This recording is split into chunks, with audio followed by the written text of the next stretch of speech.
Yeah. So this is the first time where you kind of grab somebody right before me. I was going to grab him for the Bengals, just looking forward. But Bengals, interesting spot. To me, they definitely need to address the trenches. But definitely on defense, the defense was abysmal. Part of the reason why they missed the playoffs. But on the offensive side of the ball, they just released Alex Kappa today. So definitely a lot of directions they could go. I'm going to go ahead and it's between Nolan and Harmon. I'm gonna go Derek Harmon for them. Yeah, Plug in the middle. Definitely needs help stopping the run, and they missed out on Grant, but get the guy from Oregon. yeah. So for me, Seattle, again, another team. Oh, go ahead. No, do you think?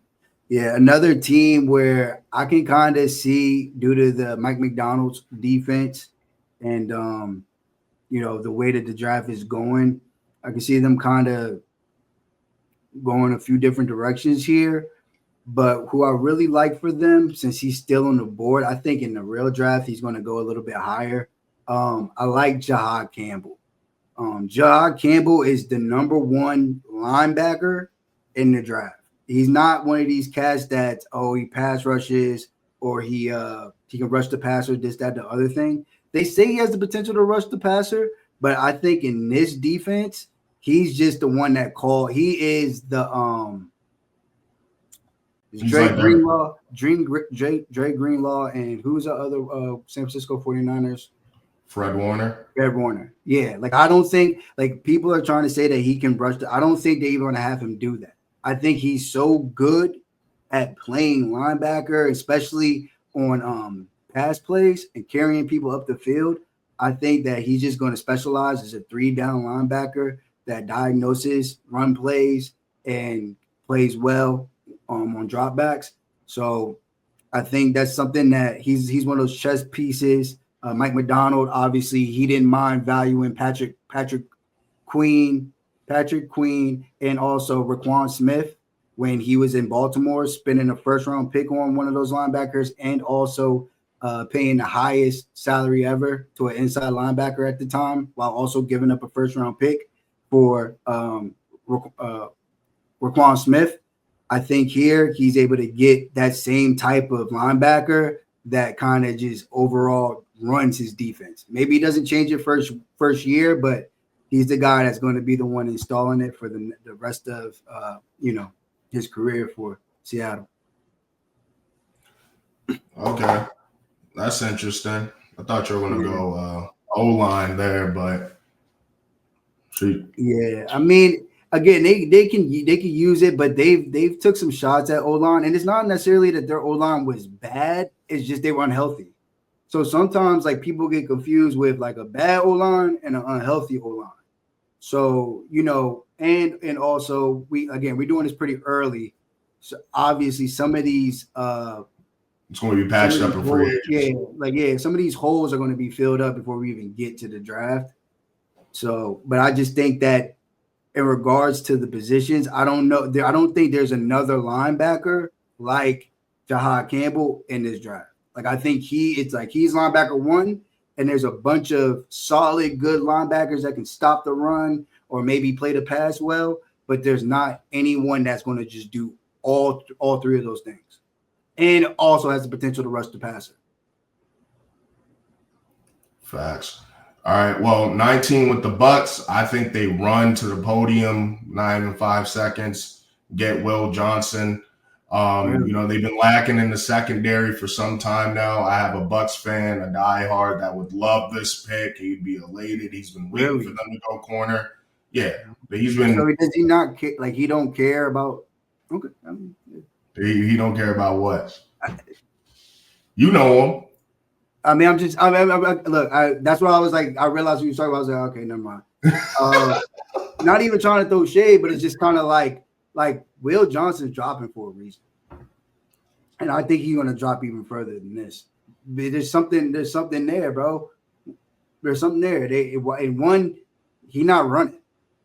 Why are you not running? Like, you didn't run at the combine. Okay, you're gonna run at your pro day, but we already know, like, you didn't run at the combine because you didn't want to get you were scared of the laser. So, I just think that he's doing a lot of things. Go deeper. Go deeper in some of the rumors you're hearing. I mean, I'm just hearing that he don't really love football like that, and that's always a problem. Yeah, and at the combine, he didn't do himself any favors. Obviously, he didn't work out, he didn't run, and the thing with him is he did have good film his freshman sophomore year, but this year, due to injuries or whatever, it doesn't look like he's gotten better. And that's something that concerns people. Like, we love to see you freshman year, Derek Stingley, light it up, but after we see you light it up, we like to see some progression after that, and then we like to see you come into the draft. This guy, essentially, respectfully, is still getting, because of the fact that he is a 6'1", 200-pound corner, he's getting that PS2 comparison, but it's like, buddy, you're not PS2. Like, he's not. And if you're getting him thinking like, yeah, okay, we got that 200-pound, 6 foot, sub 6 foot something outside cornerback, you in for that a wrong surprise. Like, he's not Pat Surtain. He's not one of those cornerbacks. And so do you think Will Johnson, based off that, he's dropping to round 2? Where do you see him falling? Yeah. I mean, a Joey Porter Jr. can drop to round 2, similar to the same, due to just basically a bad combine. Like, we knew he loved football, and he still kind of dropped. He dropped to round 2. Pittsburgh traded up for him. Well, that's not really a full story. Just how that draft went. A lot of shit just got pushed back. Remember? Well, cornerback got pushed back, but nonetheless, I think Joey Porter is a better prospect than Will Johnson. And you talked about how he dropped. And Pittsburgh did their thing to go get him early, fast. But I don't know if what Will Johnson's going to have to light it up at his pro day in order for him to get back into the first round, probably. So, all right, man, we'll see. We'll see. All right, 20 Broncos. All right, right here. Apparently, the rumor is Sean Payton and the Broncos, they've been keeping it a bug with us since he got there. He like, yo, if I like you and I want you, I'm telling them that's what I want. We knew he wanted Audric Estime. He got Audric Estime. We knew he loved Bo Nix. He got Bo Nix. Right now, coming out of the combine, everybody's saying that the Broncos they're targeting tight end. So we're gonna go get Loveland. Tight end out of Michigan. Go. No, I was saying Loveland. Oh yeah. Colston Loveland. Now this Elijah Aworo dude, we won't get on him today, but later on in the process, man, I got some this is the shit that kills me about the draft. Players like him kill me about the draft. All this motherfucker has ever been is injured, but somehow he got boosted off. But they were calling him a potential first round pick, and I'm like, if a franchise decides to draft this guy in the first round, whatever happens once he gets to your organization, that's on y'all. Like, that is on y'all. He's never been healthy. He got hurt at the All-Star game, at the Shrine game, at the Shrine Bowl, at the Senior Bowl. Like, he got hurt at the Senior Bowl. Like,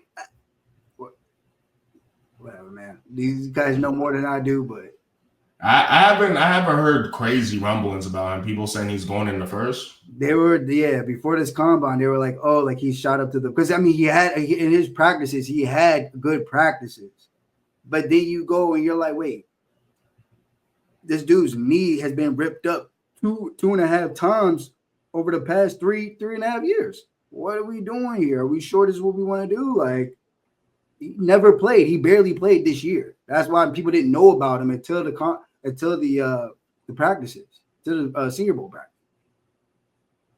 Shit. Well, I'm fucking seated to see where he goes now, and I'm gonna hit you during the draft. Like, hey, there goes your boy in the early second.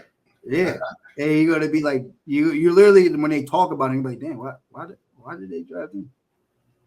All right, for the Steelers at 21, I think this is a spot where we could see Jackson Dart, but due to some of their needs and where this guy still is, I think they go Matthew Golden here. This would be a great spot for them. They need another receiver. Can't rely on Mike Williams and Calvin Austin. Go ahead and get yourself Matt Golden, second, or if you want to count second or third receiver off the board here. So Travis at 3, we had Tech go to y'all, and then we're gonna have Golden go to the Steelers at 21. Yeah, Matthew Golden's an interesting case study. One of my well trusted people that I watch, he always said when you would go to watch, you have another wide receiver in the draft, but he would go to watch other wide receivers on Texas, and he would end up on Matthew Golden. And he's like, wait, this guy's draft eligible. And a few others, they say he kind of reminds them of Chris Olave. Then he comes out, obviously runs a 4.29. I definitely think that Matthew Golden will go higher than we're selecting him in this draft based off of 100%. Based off the fact that he is a solid route runner and can catch the ball. The only thing is that 4.29 is not on the film. It's not on the film at all. You know what I mean? Remember that one time? Go ahead. Remember that one time you watched Quentin Johnson run? You were like, bro, he's mad slow. Yeah. It's not like that dramatic, but it's along the lines of yo, where's the gas?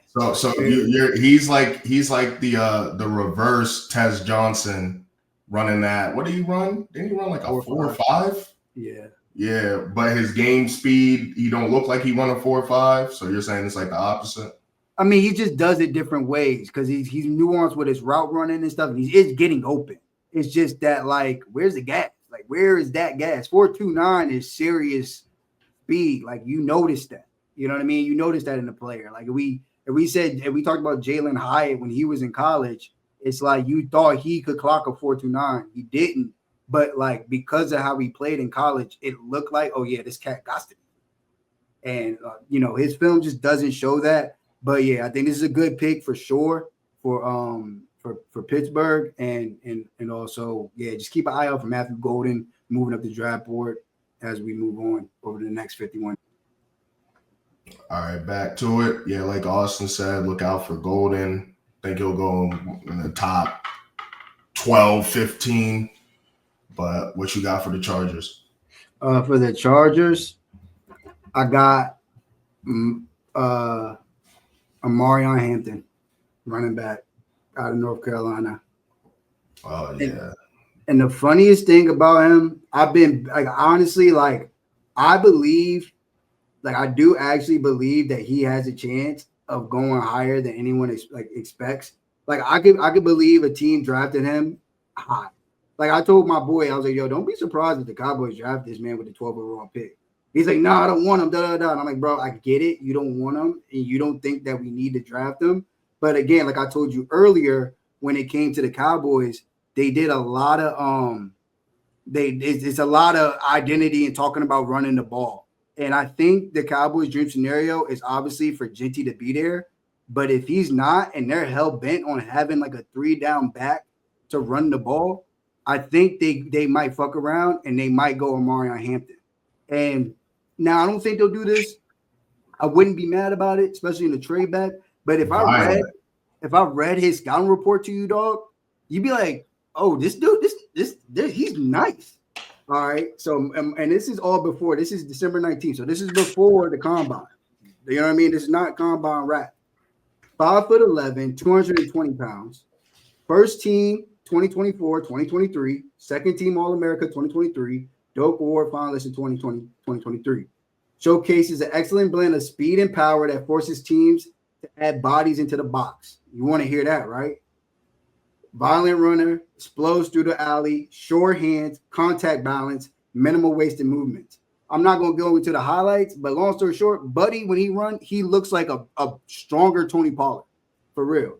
And then if you read through all of this, all it is going remarks. In space, Hampton flashes, comfortable hands, caught 38 of 43 targets, is quick to turn up field, Depth of targets remains limited, but he has shown the ability to separate on longer developing routes, advanced in pass protection, and has the strength to knock free runners backwards.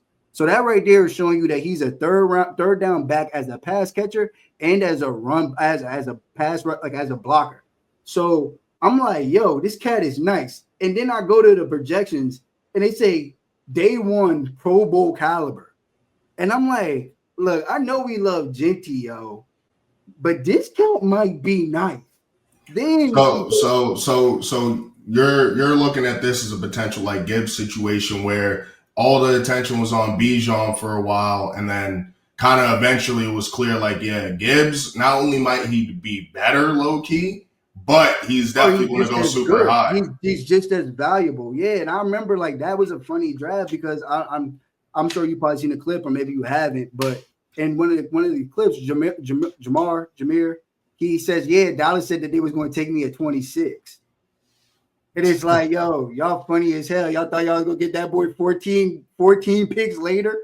You know what I mean? And it's like, so yeah, maybe somebody takes it. So you're this high on Amari and Hampton, and we're doing this mock based off what we think the teams are going to do. So if we're up to you, and I guess you could answer either way. If it was up to you, or what do you think the Cowboys are going to do? If Ted is there, Omarion, what I mean? Which one? I think if it was Genty, because of how the jerseys and like that marketing ability, I think it's Genty no matter what, whether motherfuckers like it or not. No Genty. Genty's taking at 6. Yeah, but if I think they would go Tet. If they did go Omarion Hampton, I'm prepared for it though. And I wouldn't be upset because when I look at the scouting report, it's like, all right, well, at least he's going to be a Pro Bowler. And it goes to what I was saying to you earlier. It's like, all right, if you feel as if like he's about to change the way we play football. And again, we got the offensive line coach from Kansas State and the offensive line coach and offensive coordinator from Arizona, who has a pretty solid run game without that. Like they don't have no talent on their offensive line. And they have James Conner and they just have a good running scheme. So if they're really like, oh, we want to run the ball, we want to emphasize the running game, and they decide like, yo, we want to emphasize the running game, we don't want to get cute, we don't want to draft 2-3 backs like a regular team, we just want this set it and forget it running back, and they drafted him, a lot of people will be outraged, but when you go back and do the homework on Buddy, it's like, all right, but just dedicate to the run. Don't cap and get some running back, and then we throwing it with Dak 40 times a game. Like, be run heavy. You know what I'm saying? And have a legit scheme. All I'm saying, I don't know how this football player is getting past Pittsburgh, is getting past the Chargers, getting past the Vikings. You know what I mean? Like, I don't got this guy getting out the back of that first round, even with the wideouts on the board. Who, Hampton? Yeah. Oh, yeah, 100%. I mean, we've been, everyone's been raving about how deep this running back class is. So, for him to go here, I could see him going earlier for sure. I could definitely see him going at 12 for y'all. So, and again, like, I think, there's a bunch of there's a bunch of different flavors of running back in this class. Like, if you need a scat back, a power back, pass catching back, you know what I mean?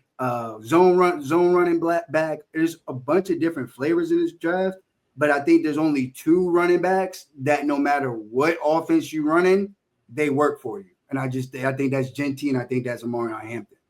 But I think you can get the running back position figured out due to all the, the running backs in this draft. They said there's 36 draftable running backs in this class.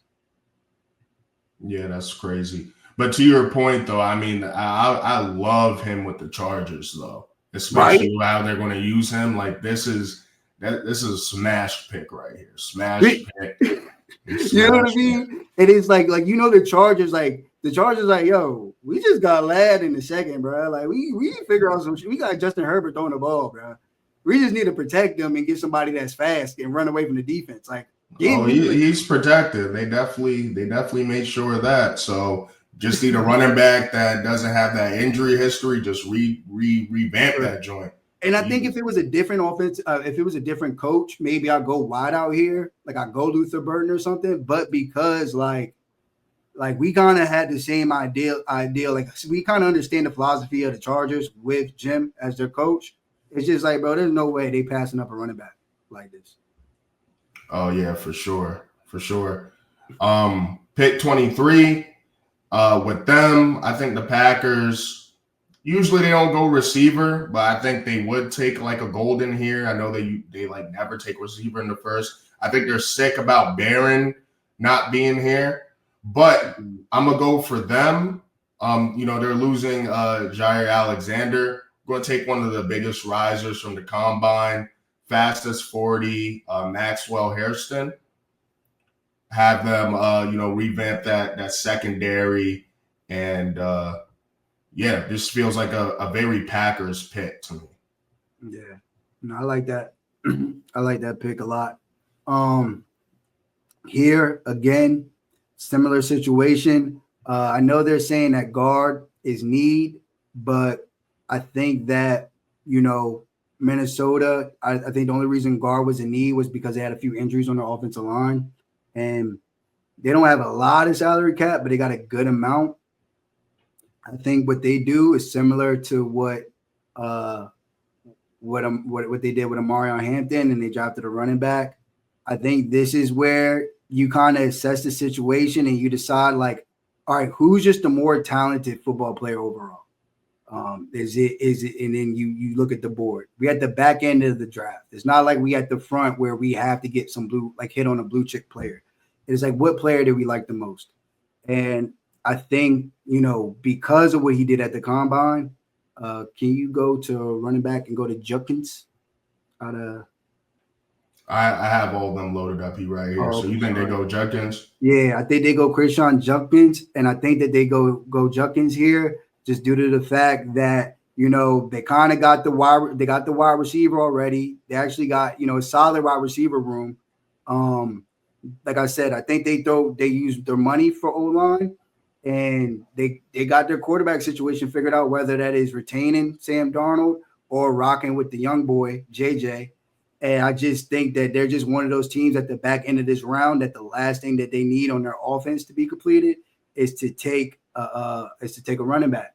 So I think they probably take a nice little running back here. Quinshon Judkins, he had nice speed and he already has good size. I think that he could be a possible every down back for them. And then, I think they just throw darts at all those other positions. D-line. Yeah, I think they'd be sick about Hampton being here. This is actually a spot that I could see if the Vikings. I think they're mad about both of those too. I think they're mad about your pick too. Who, Hairston? I think Minnesota's mad that you took Hairston here. Like, I think they're mad that Hampton they're mad they got wiped out by Mario Hampton and Maxwell Hairston. Yeah, so in the draft, I could see this being a spot. Obviously, we're not doing trades, but I could see them looking forward. Like, think about it. With the Chargers, we know what they want to run the ball. This seems like a spot that Hampton would go. And then, like you said, Hairston right there, or even if it's like Barron still available, I could see this being a spot where the Vikings are like, we got to trade up with like Pittsburgh or Denver or some shit like that. Or at least they try. Maybe they try. Yeah. Yeah, for sure. But for the Texans at 25, I feel like this is mocked pretty often, but it is a need and it just seems perfect. I have them going Mecca Ibuka here, reunite him with CJ Stroud. Tank Dell, brutal injury towards the end of the season. Stephon Diggs got hurt, and it kind of seemed like even though they tried to overcompensate a receiver, they still were left like pretty low in depth at the position, and they get a good slot guy here. And I mean, for me personally, man, like he's the most dependable wide receiver in this draft. And when you already got a wide receiver one, kind of similar to what I was saying about us, they're in the same position but opposite. Nico, he can do his thing in the slot, but he's an outside X wide receiver, old fashioned speed, and just like out on the outside, people can't handle him. They need kind of like the reverse of your situation, yeah, for sure. Exactly. They need that inside guy that can stay healthy. They tried it with Diggs. It was working out for a little while. And then, unfortunately, he tore his ACL.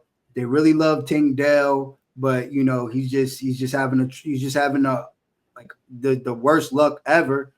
Maybe it's not luck. It might also be the fact that he's 5'8", 165 pounds. But and that was a concern going into the draft for why he was selected where he was. Obviously, CJ Stroud vouched for him. I think he met him at the combine or maybe a pro day, wherever. But really vouched for him, really liked him as a player. But, injuries were a concern coming out of college for him.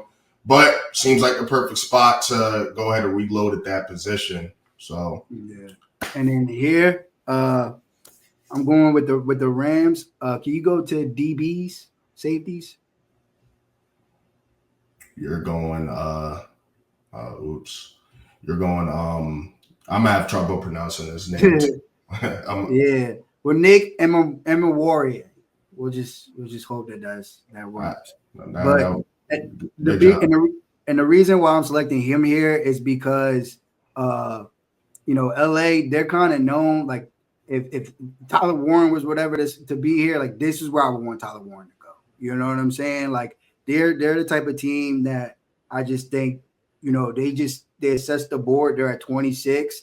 They're looking at him, speed, quickness, 6'3", and they're one of those teams that they don't have a set scheme that they run. They have chess pieces and they use their chess pieces. They lucked up, got some solid D tackles, and then obviously selecting Verse with their 8th pick. Was that the 8th pick or 12th? What was it? It was definitely it was in the middle round. It was like a mid round. I think it was like maybe like 18th or something because the defense just went super late. And exactly. He was a player that had potential to be drafted higher than he was selected, but due to the fact that there was a run on offense, they didn't trip. They just were like, all right, y'all took all the offensive players. I was close. Pick 19. Pick 19, yeah. So it's like, okay, all the players that we, would have considered on offense are gone. We'll go ahead and take the best player available.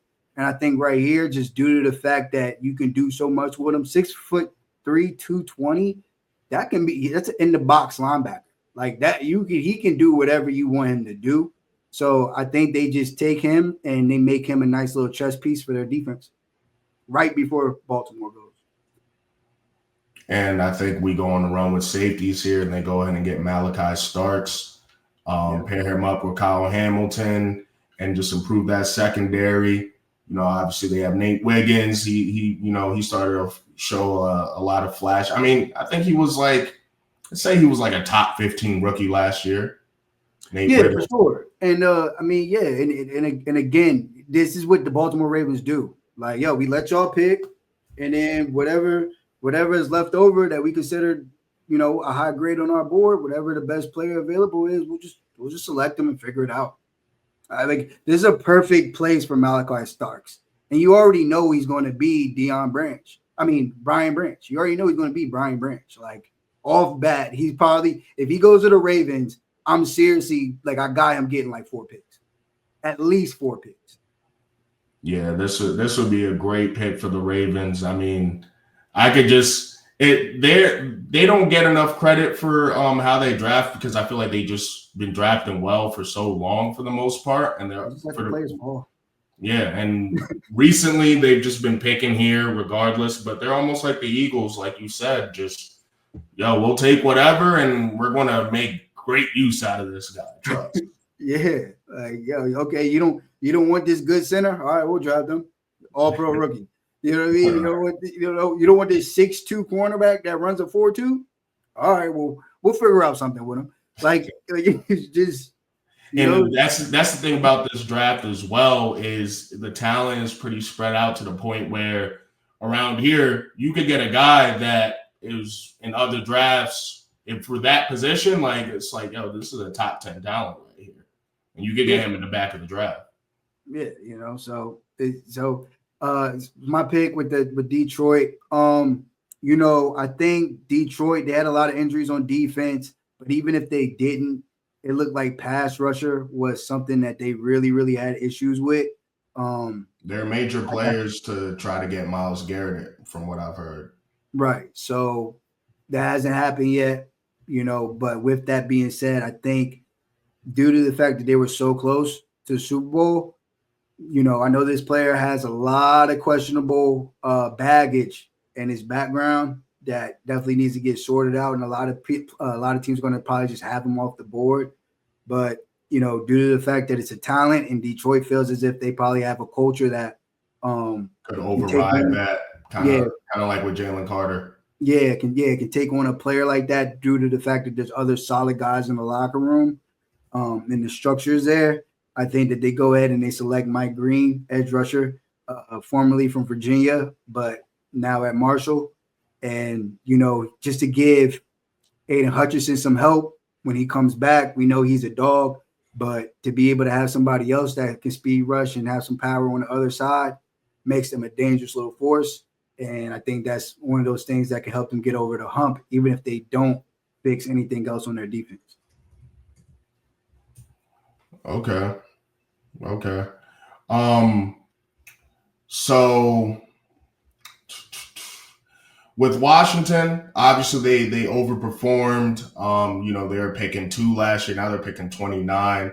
Impressive run by Jaden Daniels and them boys. And the roster, if you stack their roster up against all of the playoff teams, easily the weakest roster out of all the playoff teams. So they're playing with house money. They got that rookie scale contract.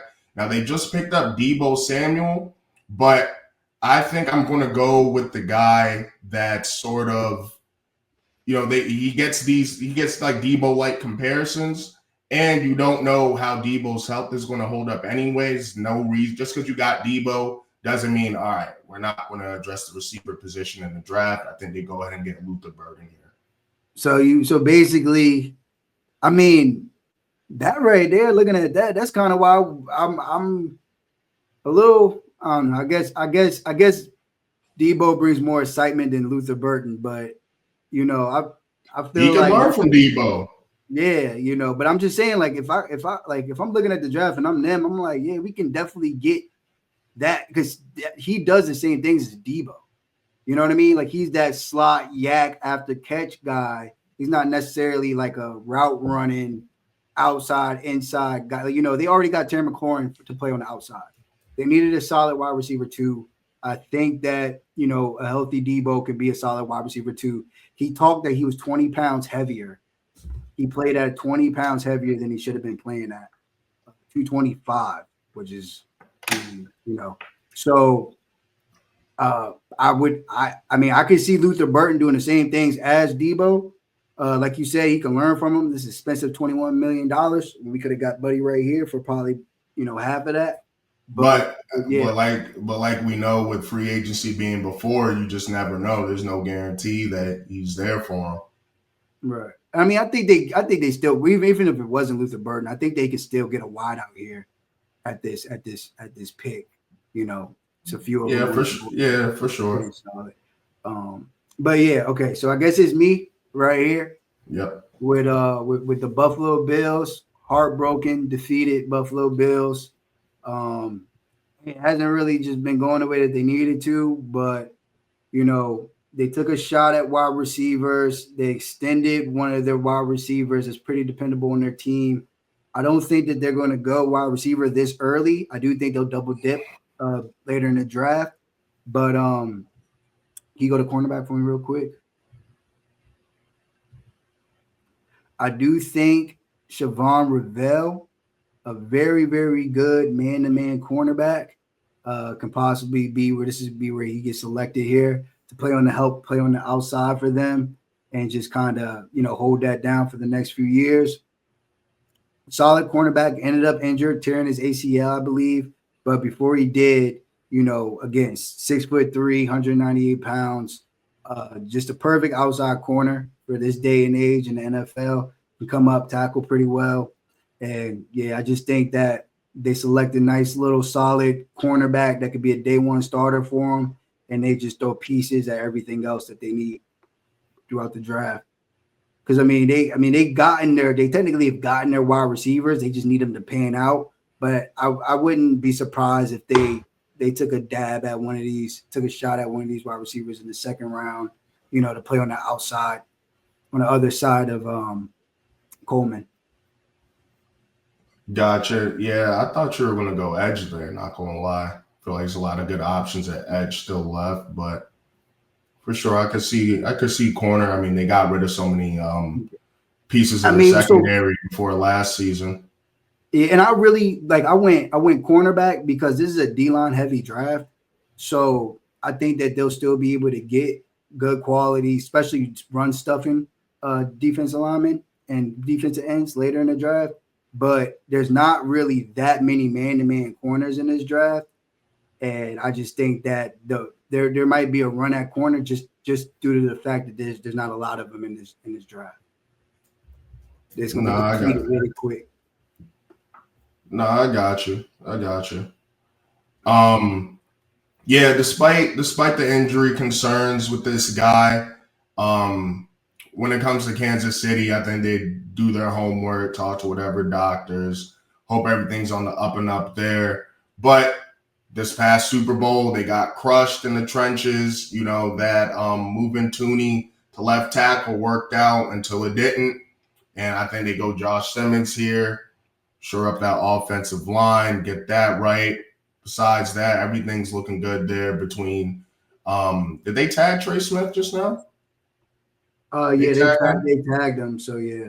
So they tagged him. Still have Creed Humphrey, Jawan Taylor. I know a lot of people don't like him. I see a lot of Chiefs fans aren't big fans of him. Got Tooney there. Let's just keep, throwing darts at the O-line. My bad. What? My fault. What? No, it's just I had to text something. No, you good. All right, bet. Let's go back. But yeah. I mean, again, they lost because of this. They did this before where, they lost due to the offensive line. So they getting ready to, go back to it, fire it up. It is what it is. Unfortunate loss for them, but they'll revamp the offensive linemen and probably be back. 32 Eagles last pick. They do it again. I mean, they just wait, see what's available. With Walter Nolan and Shamar Stewart on the board, they do similar to what they did when they selected Nolan Smith. They just select the best pass rusher available. I think they probably would go Shamar Stewart just because, maybe for whatever reason they miss out on getting the pass rusher. I can't think of his name right now. What's his name? The pass rusher from the Browns, Myles Garrett. They missed out on Myles Garrett, but they're able to get a guy with his similar measurables to him, and they feel like they can build him up and turn him into a good player. So I think that they draft Shamar Stewart. The production is not necessarily there, but the traits are. So I think they just think that they can get someone that can run like how he can and as strong as he is, turn him into a football player. They did it before with Josh Sweat. So I don't see why they don't think they could do it again with Shamar Stewart.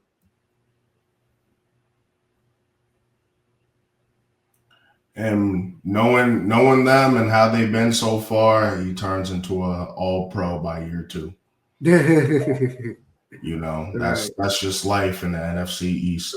Or he might not even be all-pro, but he's right under that. He's getting 7 to 9 sacks a year, and it's just always sacking your quarterback on third down when you need your quarterback to make a play. Full results. But yeah, that's the mock. Any standouts? Standouts to me. Will Johnson, who you think could fall even farther, he takes a little fall. Matthew Golden goes later than we both expect him to here. Tet goes at 12 to y'all. Pretty interesting. Will Campbell gets down to the Dolphins.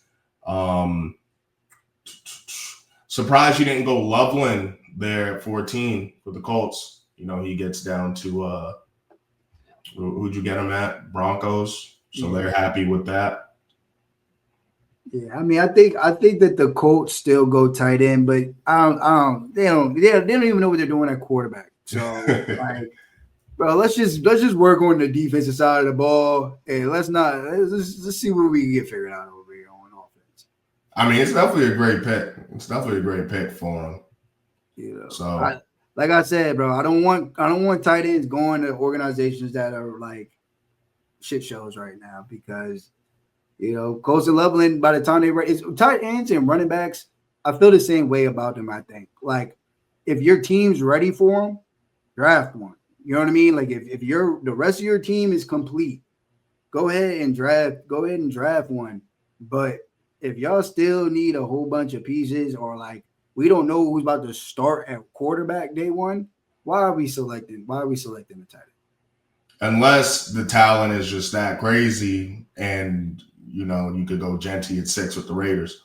Yeah, right. I mean, yeah, but even they got like to where we might not feel like the Raiders are complete. They feel like they got some shit over it. You know what I mean? Like They do got some shit over there. Hopefully Christian Wilkins can make a full return because and they got $90 million. So it's like we don't know what the roster is really going to completely look like yet. But yeah, and then Pete Carroll, I just trust who they have above the shoulders there running the operation right now. So right, nobody's too goofy. I mean, they got Chip Kelly, which is another reason why I say Chip Kelly thinks he can play quarterback with anybody. You know what I mean? Like they got guys that got huge egos, and which is why I could see again, and that's only if which I don't got Shador getting past 3, but that's only if Shador is not there. Then obviously if the quarterback's there, they're selecting the quarterback. But I don't got the quarterback being there, and I got at 6, I got the best player on the board being Genty. And I mean, when I saw that it was 1,970 yards after contact, I was like, bro, how? That I don't know. That was just mind blowing to me. That's the whole season worth of football after he's been hit. Yeah, and I mean with Genty, I feel like it's more like draft process fatigue, but you just can't do that with him. And also, some people might feel like he's not like that in the last game in the playoffs. He didn't do it, but if you watch the game and he was still bouncing off tackles, he still you know what I mean? He was still showing like, bro, I'm him. I'm really that guy. It was like, wait, that was supposed to be a loss of 3 yards. How the hell did he just get 9? Like he does things where it's like, yo, all right, that you can work with that.